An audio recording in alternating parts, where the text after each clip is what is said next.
is what a lot of the departments have. It looks a lot like this. It's a little bit different, but it looks real similar. When you guys go over to the hospital for your rotations next term, or if you're still finishing up, check out and see what they've got. But they come in a prepackaged thing like this, a filter. Comes in a plastic baggie. The baggie has this, has a nose clip here to be able to put over your nose. But it'll go in a container. There's a container that looks a little different, but it's basically the same thing. It's a leaded container, put in like this. And then you have a little reservoir somewhere here. What you'll do is you'll draw up, you'll make a kit, a DTPA aerosol kit, or a DTPA kit, and you'll typically draw it up in like 2 cc's of fluid. It needs a certain volume of fluid. Usually about 40 or 50 millicuries. Inject it there, close that up. Now you got 40 to 50 millicuries of a liquid, radioactive liquid sitting in here. What you do then is you typically have wall oxygen, just like what they have in the department over there, and you hook up the wall oxygen. You don't turn the oxygen on yet. Okay? If you turn the oxygen on, it'll start to aerosolize that radioactive fluid and put it into a mist, and that mist will come right out here. And you'll breathe that mist in. You'll actually see it. It'll look like a little mist going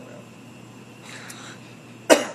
So you don't want to turn that on yet. So you want to have the patient put this in their mouth. They can bite down on it, but it's whether they bite down on it or not, it's very important that they put their mouth around the very end, and then you clip their nose off. And what I do is I have them practice breathing. I'll say, okay, Maddie, go ahead and take a couple deep breaths for me. Is that going to be okay for you? Yeah, it'll be all right. Okay, then I'll say, Maddie, I'm going to turn some oxygen on. And I know it's kind of hard to breathe through this, but I'm going to turn some oxygen on. And you're getting 10 liters of oxygen. That's a huge amount of oxygen compared to what you're breathing right now. I know you're breathing through just a little tube here, but it's a huge amount of oxygen. Okay? So I reassure her with that. Then I go ahead and put the clamp on, have her put this in her mouth, and then I turn the oxygen on, and I turn it up to about 10 liters. I can hear it going through here now. It's a little sound. Okay? I tell her, Maddie, I'm going to have you breathing this now for about 3 to 5 minutes. Typically, most departments, about 5 minutes.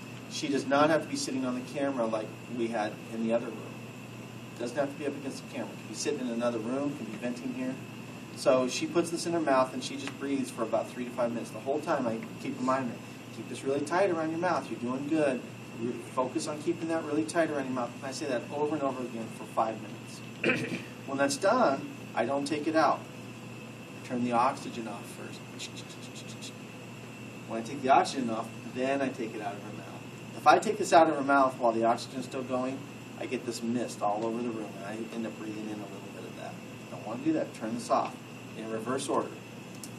And then take this out. Have some Kleenex handy, because when they put this in their mouth, there's going to be a bunch of spit and saliva, from having it in their mouth.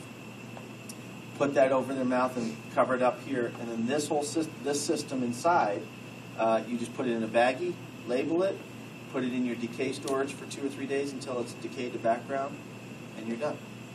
Now this patient's ready to go on the camera and be imaged because it's an aerosol. Aerosol goes in and it sticks.